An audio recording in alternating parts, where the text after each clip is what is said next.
Right, Trev, before we actually start fishing, I'm just going to take you through the baits that we're going to be using today and also how to feed the bait whilst you're using a pole. Okay. So we're going to be using pellets, which are very, very popular and successful in a lake such as this, and it's going to mean that we're hopefully going to target some slightly bigger fish, slightly bigger carp and maybe tench. So I've actually got two different sizes of pellets. I've got some 6mm pellets here that I'm going to be using as my main feed, and I've also got some micro pellets as well that are actually 2mm in diameter. Now I've prepared these by adding some water to make them damp, and that's important in two ways. It ensures that they all sink consistently, because if you use them straight from the pack, some will float with them being so small and light, but it also means that we can make a small ball with them, which is a very nice way to feed the peg, given certain conditions. Okay. So we've got two options. We're going to be feeding micro pellets loose in a small ball, and we're also going to be feeding some larger 6mm pellets. So I guess if we find that the fish are responding well and we're catching some good sized fish, we're going to end up using the larger pellets to attract more bigger fish and hold them in the peg. Okay, so that's our feed bait.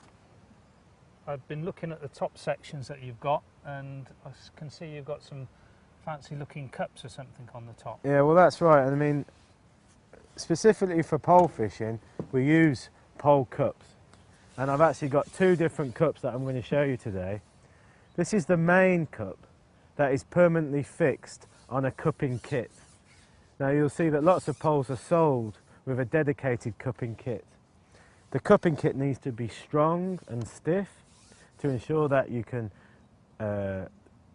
get the desired amount of bait out. It might be a ball of ground bait, it might be full of hemp and corn, which is quite heavy, to ensure that the pole kit's strong enough and stiff enough to do that without it bouncing all over the place. And basically we're going to use this main cup for our initial feed introduction, and also when we want to top up with a good quantity of bait. What's really popular and successful when pole fishing on a lake like this is these small mounted pole cups that actually remain on the pole kit all the time. Okay. So that means that we can introduce small amounts of feed very regularly and very, very accurately, because you're going to be placing the feed right on top of your float every time you ship out. So this is where you want to be feeding little and often, which is obviously the best way to start feeding a peg to determine how the fish are reacting. Yeah, so I mean the accuracy side of it I can see is a big plus for pole fishing straight away. Yeah. So when we've gone out, we've got the depth correct, now we're feeding exactly over that same spot. Exactly, you're keeping the feed in a very concentrated area, and that's one of the big advantages of using a pole. Okay. So Trev, just to conclude that, we're going to start off by feeding a ball of micro pellets, and I'm going to put a small handful of 6mm pellets in. That's all we're going to do to start with, and we're going to take it from there. We'll suck it and see how the fish respond. I also wanted to quickly mention, Trev, about the hook bait, because we're going to use a soft hook bait, a soft pellet, and I've actually got two different sizes. I've got a 4mm and a 6mm. So that gives us some options on the hook baits as well. And you need to use a softer hook bait because you can't hook the hard pellet onto the hook. Unless you use a band, which is an effective way of doing it. We're going to keep it simple, and we're actually going to use a soft pellet. And I just wanted to quickly show you how to hook the soft pellet onto the hook.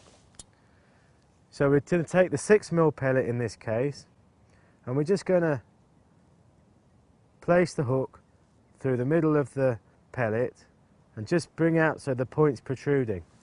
So I've got the bait secure on the hook, so it's not going to fall off when we ship out, and we're disguising the hook to a certain extent, but that hook's available there and ready to strike and hopefully hook the fish very efficiently. Yeah. Now, as with all sorts of fishing, there's different ways of hooking the bait. And it's something that's always worth considering when you're fishing. You know, you could hook the pellet more lightly, like that. Okay.